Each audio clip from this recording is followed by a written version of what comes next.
At ngayon po ay dumako tayo sa pagbubulay ng mga salita ng Panginoon at ang ating pagbubulayan ngayon ay itong paksa na patungkol sa bautismo. And speaking of baptism, it wasn't long ago that our country witnessed one of the biggest evangelistic crusades that have ever staged or held here in our country in recent memory. Sa nakaraang evangelistic crusade na tinatawag nating Home Free Global Crusade, which the PMCC Fourth Watch sponsored, we were able to witness thousands and thousands of baptism, and many of those who were baptized experience an extraordinary feeling, both in the emotional aspects as well as in the spiritual aspects. Sa katunayan, sa patotoo ng marami ay nadama nila ang pangangailangan na sila ay mabautismuhan, at inyong makikita sa mga coverage na ginawa ng sa ating krusada ay halos hindi pa natatapos ang inyong lingkod sa pagdadala at pamamahayag ng salita ng Diyos, at ang mga tao ay lumalapit na. At sila ay halos namimilit na sila ay mabautismuhan. At kahit mayroong ilang mga sandali na katagalan bago sila mabautismuhan, ay sila ay matyaga na naghintay ng kanilang pagkakataon upang sila'y mabautismuhan. And this is something that I would like to address so that we can have a clearer understanding of what thousands of our fellow Filipinos, if not what so many around the world have gone through as they respond by faith in the call to make Jesus as their Lord and Savior through the Home Free Global Crusade.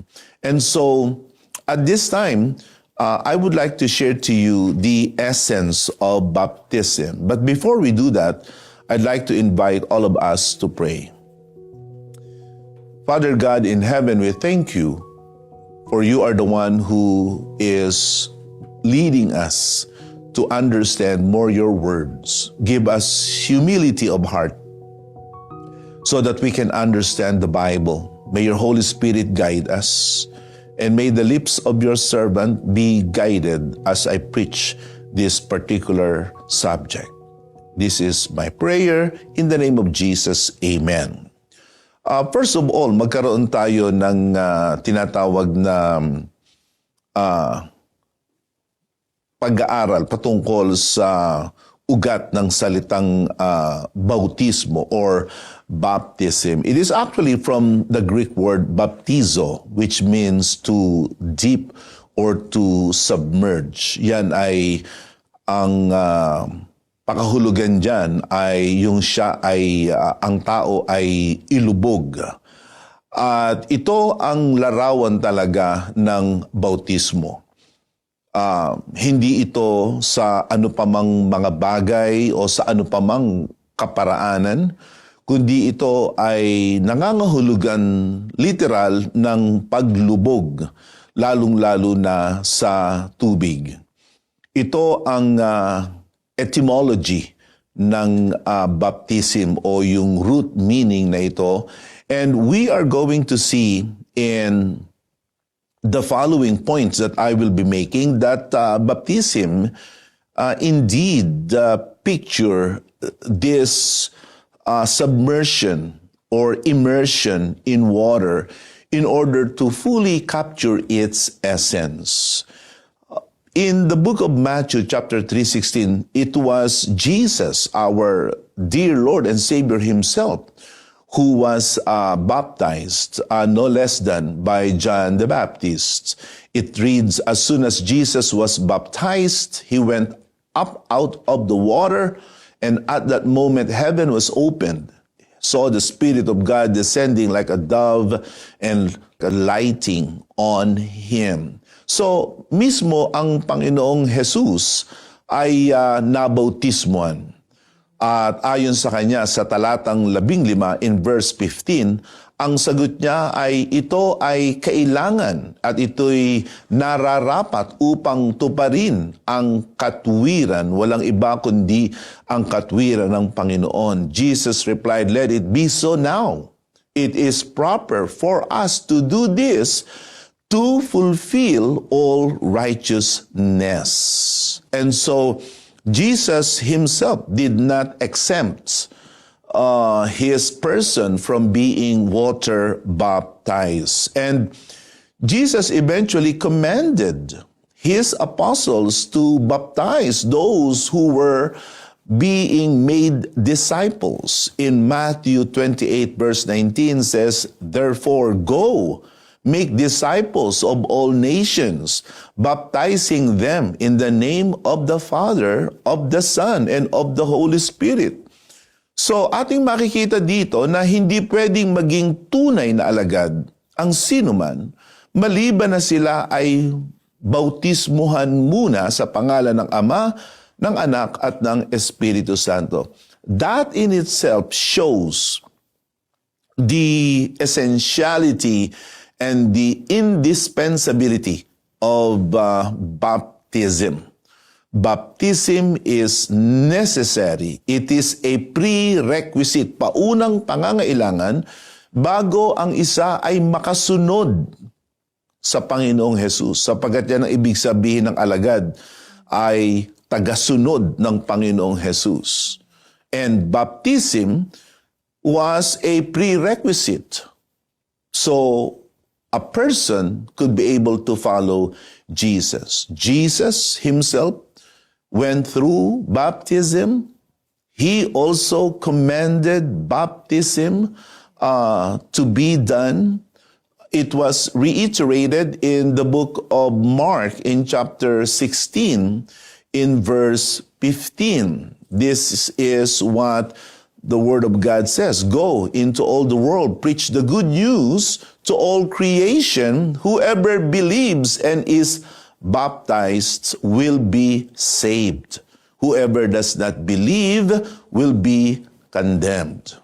And so it's sufficient to say that baptism is so essential to one's discipleship and even to one's claim to salvation to neglect it. Hindi talaga to pwedeng baliwalain o ito ay maliitin o isa-isang tabi, lalo na sa ating pagsusumikap na maging alagad ng Panginoon at tumanggap ng kaligtasan. Jesus commanded baptism. The apostles taught baptism. In the book of Acts, in chapter 2, in verse 38, it says there, Peter replied, "Repent, be baptized, every one of you, in the name of Jesus Christ, for the forgiveness of your sins, and you will receive the gift of the Holy Spirit." The answer of Peter was actually to the question in verse 37. And this was the corporate question of the people. When the people heard this, they were cut to the heart and said to Peter and the other apostles, "Brothers, what shall we do? Ano ang aming gagawin? Ano ang aming dapat ikilos? Ano ang dapat na maging tugon namin dito sa Ebanghelyo, sa mabuting balita na aming narinig na iyong ipinangaral?" Ang sagot ni Pedro, "Magsisi at magpabautismo ang bawat isa sa inyo in the name of Jesus Christ for the forgiveness of your sins, and you will receive the gift of the Holy Spirit." Kapag ka ang tao ay magsisi at magpabautismo, tatanggapin niya ang kapatawaran ng kanyang mga kasalanan. Kapatawaran ng kanyang kasalanan. At pagkatapos na siya'y mapatawad sa kanyang mga kasalanan, pagkatapos na siya'y malinis sa pamamagitan ng kapatawaran ng kanyang kasalanan, ay tatanggapin niya ang kaloob ng Espiritu Santo. Napakaliwanag ang kahalagahan ng pagpapabautismo na ito'y kailangang gawin kaakibat ng tamang pagsisisi. Jesus practiced it or observed it. He commended it. The apostles also taught it. And now, the early believers, the early batch of followers of Jesus submitted to baptism. In the book of Acts 2:41 says, those who accepted his message were baptized. 3,000 were added to their number that day. Those who accepted his message. In other translations of the Bible, ang sabi, those who believed what Peter said were baptized and added to the church that day about 3,000 in all. So, makikita natin dito ang kahalagahan ng bautismo. Ito ay naranasan ng Panginoong Hesus, iniutos ng Panginoong Hesus, ito ay itinuro ng mga apostol, ito'y ginanap ng mga unang mananampalataya. Kaya hindi natin mapapasubalian ang kahalagahan ng bautismo. At nais ko rin idagdag na bago pa ang bagong tipan na mangyari, ito ay inilarawan na sa lumang tipan. Makikita natin ito sa unang Korinto sa kapitulo 10 sa talatang 1 at 2. 1 Corinthians chapter 10 verses 1 and 2. It was actually typified.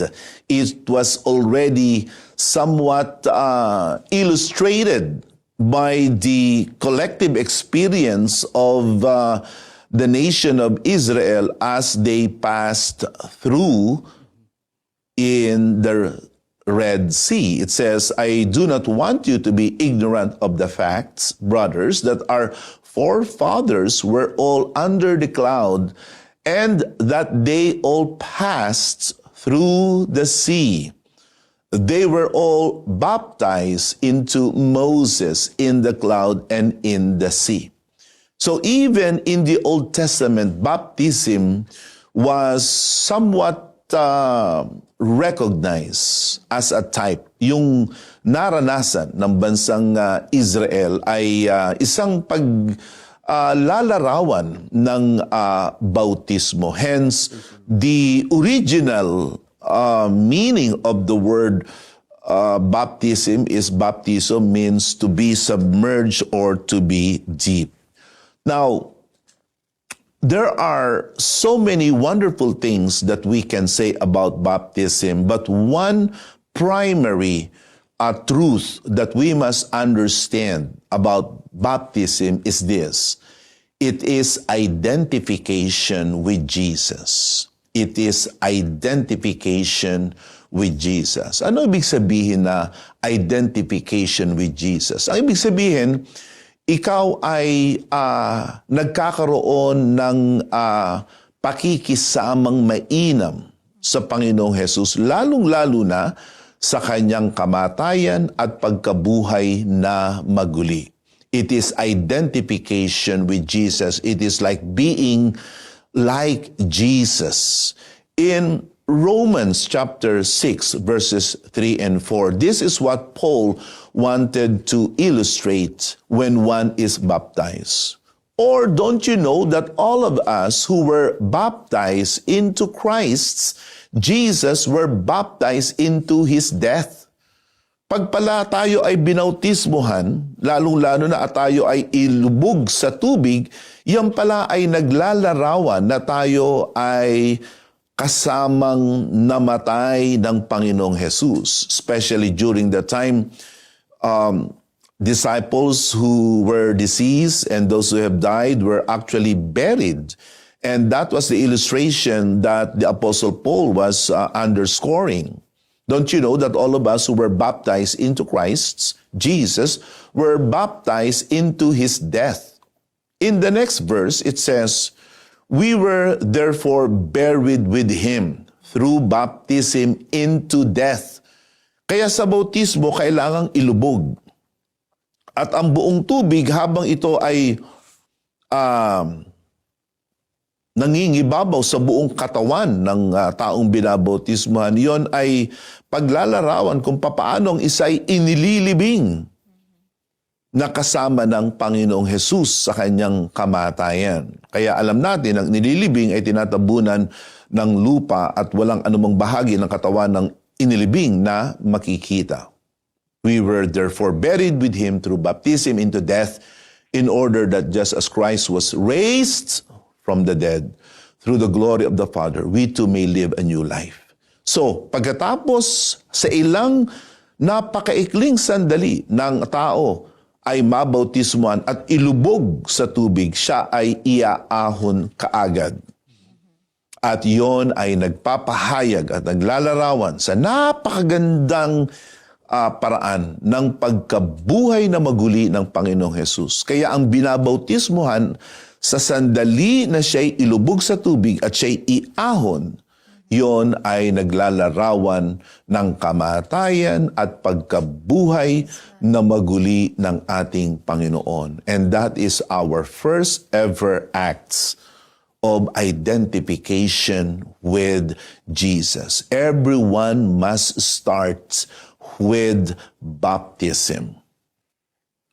In the book of Galatians 3:27, here's another picture that best illustrates what baptism is. All of you who were baptized into Christ have clothed yourselves with Christ. All who were baptized into Christ have clothed yourselves with Christ. Ibinibihis daw si Kristo. Kaya ang binabautismuhan ay nagiging bagong tao na. Siya ay nagmimistulang bago at sariwa at kaaya-aya sapagkat yung kanyang lumang pagkatao ay kanya nang hinubad, inalis at ibinihis niya na si Kristo. Isn't that a very rich and powerful illustration of identification with Christ? That's what happens. When you are baptized in water, you become identified with Christ in his most important chapter, particularly his death and his resurrection. At kapag ka ikaw ay mabautismuhan, ay ibinibihis mo si Kristo.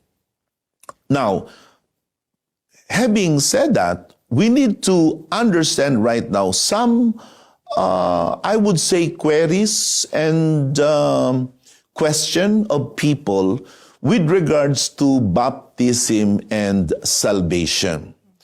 They ask, does baptism required for salvation? Is baptism necessary for salvation? Well, we will simply let the Word of God answer that question. In the book of 1 Peter, chapter 3, verse 21, and then we will read in the book of Acts 2:41. This water symbolizes baptism that now saves you also.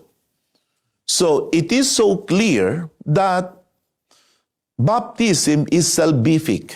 This water symbolizes baptism that now saves you, not the removal of dirt from the body, but the pledge of a good conscience toward God. It saves you by the resurrection of Jesus Christ. So makikita natin dito yung tinatawag na salvific, the redemptive character and element of baptism.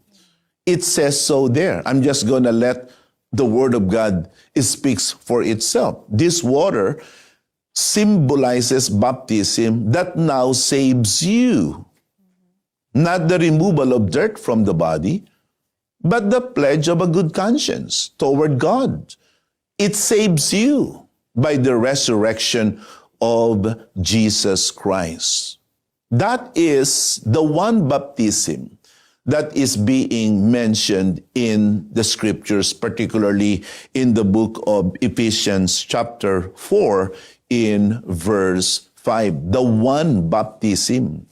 Iisa lamang ang bautismo na dapat ay maranasan ng mga tao, at yung bautismo na yan, walang iba kundi ang bautismong itinuturo ng banal na kasulatan. That is the one baptism being mentioned there. That baptism actually saves. But baptism in itself, sa kanyang sarili lamang, ay hindi ito magliligtas. Kahit ka pa mabautismohan ng 100 beses at kilala ka na ng lahat ng mga isda o kung ano man na nasa ilalim ng tubig, baptism separate from the death and resurrection of Jesus cannot save. Baptism in itself, separate, detached from one's belief and faith in Christ Jesus, cannot save. But the baptism that is an expression of one's faith and belief in Christ Jesus is the baptism that saves. Kaya ang sabi sa banal na kasulatan sa the book of Acts chapter 2 sa verse 41, those who accepted His message or those who believed were baptized. Kaya sila nagpabautismo sapagkat nauna ang kanilang pananampalataya.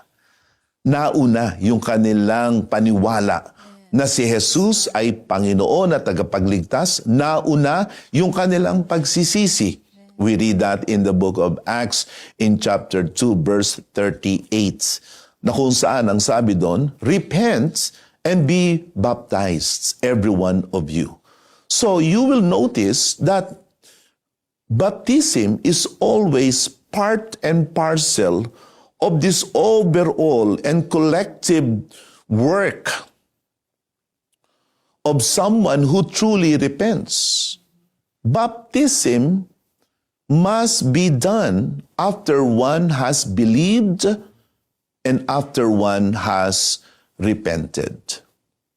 So baptism cannot be disregarded and baptism cannot be dismissed. Now, are we going to say that that is the work of man? Yan ba ay gawa ng tao? Hindi po. Ang pagsisisi ay utos ng Diyos na dapat gawin ng sinumang tunay na nagsisisi at ng sinumang tunay na sumasampalataya sa Panginoon. Baptism on its own cannot save. Just as one who has faith, who has belief, cannot dismiss baptism. Hindi ka pwedeng tumigil na ikaw ay sumampalataya lamang. Mahalaga na yung tunay na sumasampalataya ay nababautismuhan. And so, that is what we practice.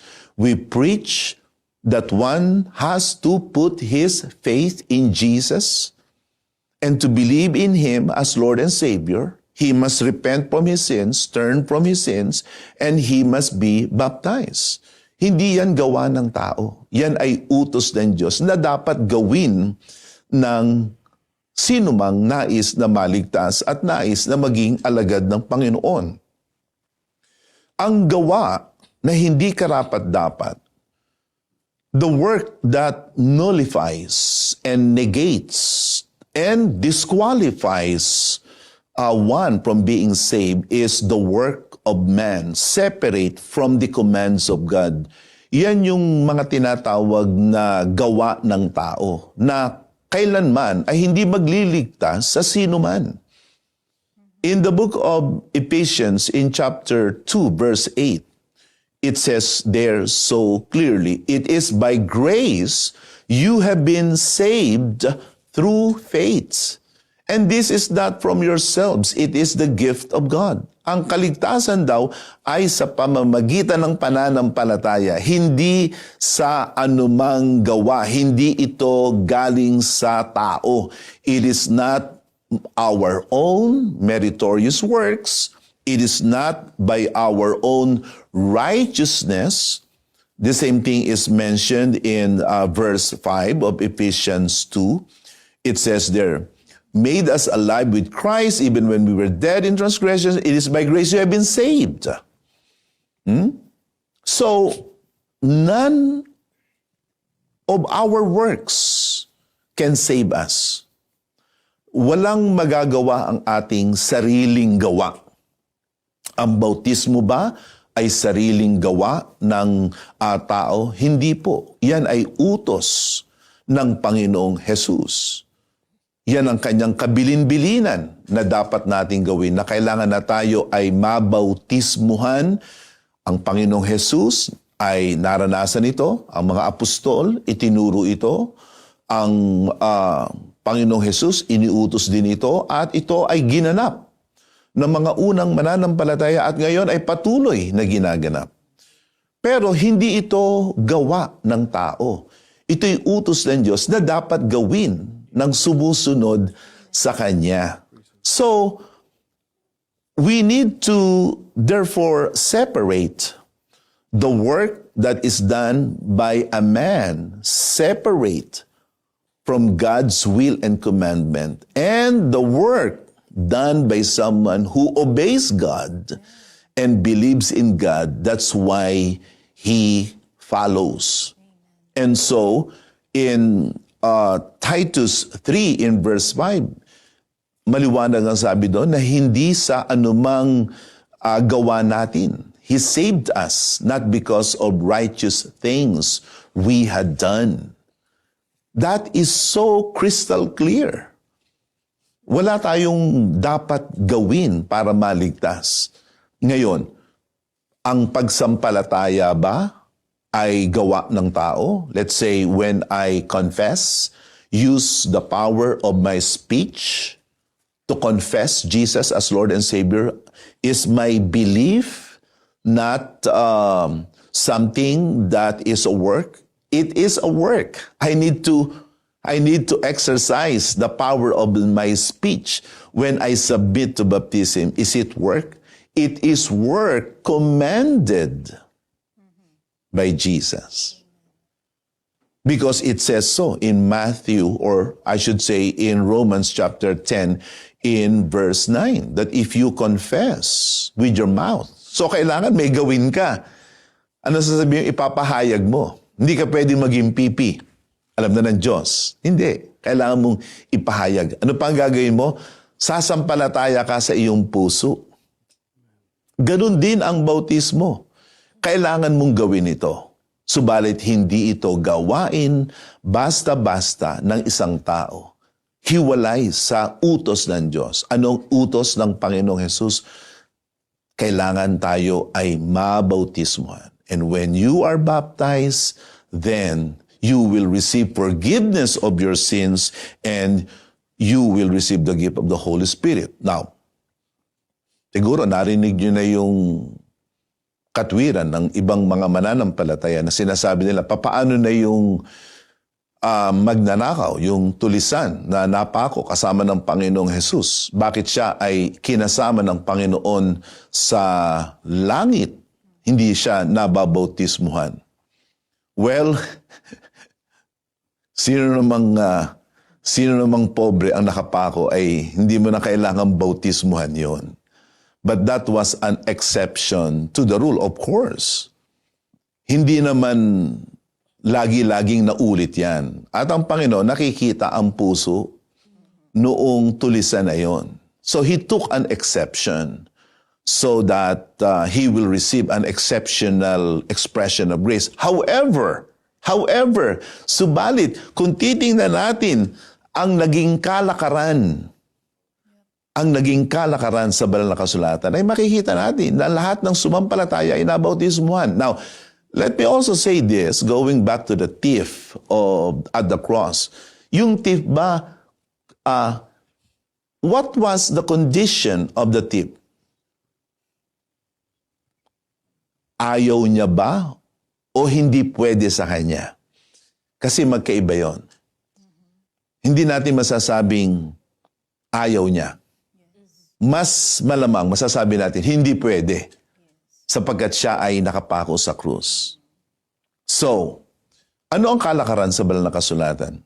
I would like to submit to you na lahat ng sumampalataya sa banal na kasulatan, lalong-lalo na sa mga eksena na aking bibigkasin, ay lahat sila'y nangabautismuhan sa tubig. Halimbawa, ating makikita dito ang 3,000 people. They were all baptized. Look at that in the book of Acts in chapter 2 in verse 47 or 41. Those who accepted his message were baptized. 3,000 were added to their number that day. 3,000 versus 1 thief at the cross. So, ang susundin natin ay itong ginawa ng 3,000 kaysa itong isang tulisan na nakapako sa krus. The prescriptive act was the 3,000 baptism that happened on the day of Pentecost. Okay? Now, look at that also here in the condition of the Ethiopian Jew in chapter 8, verse 36 of the book of Acts. They traveled along the road, they came to some water. The eunuch said, or the prince said, "Look, here is water, why shouldn't I be baptized?"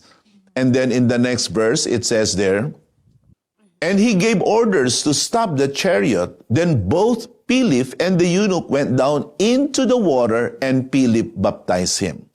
So the 3,000 were baptized on the day of Pentecost. The Ethiopian eunuch was baptized on the very moment he understood the preaching of Philip. And then Cornelius, the Roman centurion, in the book of Acts chapter 10 in verse 48. It says, "So he ordered that they be baptized in the name of Jesus Christ.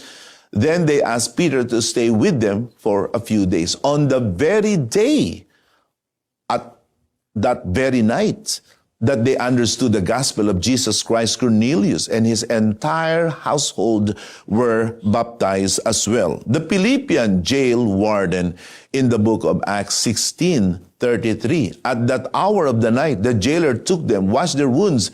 Immediately, he and all his family were baptized. Kaagad-agad, kara-karaka. There was no time to lose. There was no intervening time between confession and baptism. Nung gabing ding yon, ay nabautismuhan itong Philippian jailer na ito, 10 ng kanyang sangbahayan.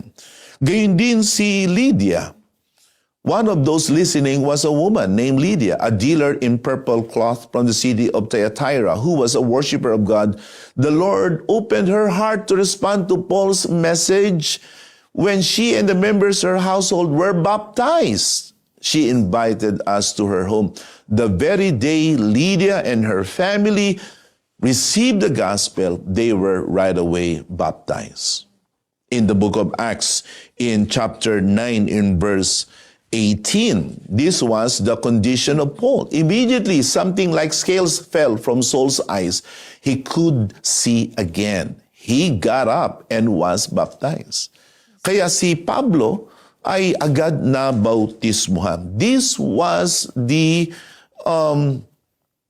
prescriptive format in the scriptures na kailangan ay mabautismuhan. At hindi kailangan mabautismuhan, kundi basta kailangang mabautismuhan, kara-karaka, kaagad-agad. And this is what we practice in the PMCC Fourth Watch. If someone believes, repents that Jesus is Lord and Savior, and he repents from his sins, he felt that initial experience of the moving of the Holy Spirit in his or her life, then we receive them in baptism.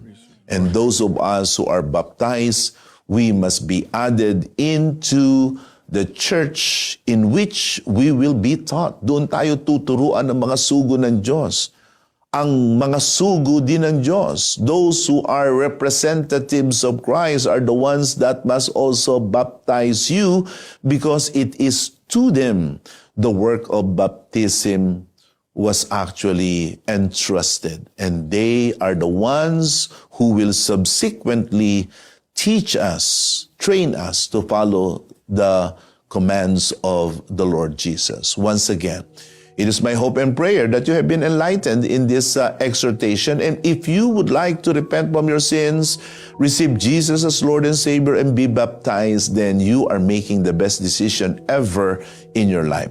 Follow this prayer if you want to receive Jesus and receive baptism. Father God in heaven, I confess I am a sinner. I receive Jesus as Lord and Savior. Forgive me of my sins. Cleanse me from all my sins as I repent and receive baptism. In the name of Jesus, my only Lord and my only Savior. Amen. Once again, thank you for giving me this opportunity to be of service to you. Praise God.